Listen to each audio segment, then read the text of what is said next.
దేవుని యొక్క గొప్పతనము మనం ఇక్కడ అర్థం చేసుకోవాలి. దేవునికి నీ ఫీలింగ్స్ కూడా అవసరం. నువ్వేం చేస్తున్నావో కూడా దేవునికి అవసరం. నిన్ను పట్టించుకోకుండా వదిలేసే దేవుడు కాదు ఆయన. నీ ప్రతి పరిస్థితి ఆయనకు తెలుసు. నీ మనసులో ఎలాంటి ఆలోచనలు వస్తున్నాయో కూడా ఆయనకు తెలుసు. ఎందుకు ముఖం మార్చుకొని కూర్చున్నావో దేవునికి తెలుసు. తెలిసి అలా ఊరికే వదిలేయడు నిన్ను. ఎవరితో మాట్లాడకుండా మూల కూర్చుంటావు, దేవుడు మెల్లగా వచ్చి పలకరిస్తాడు. ఎందుకు అంతగా చింతిస్తున్నావు?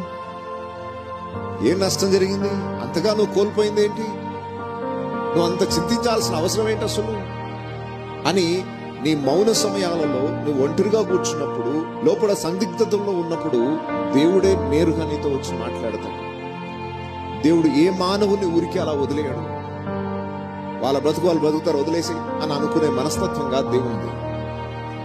నీ ప్రతి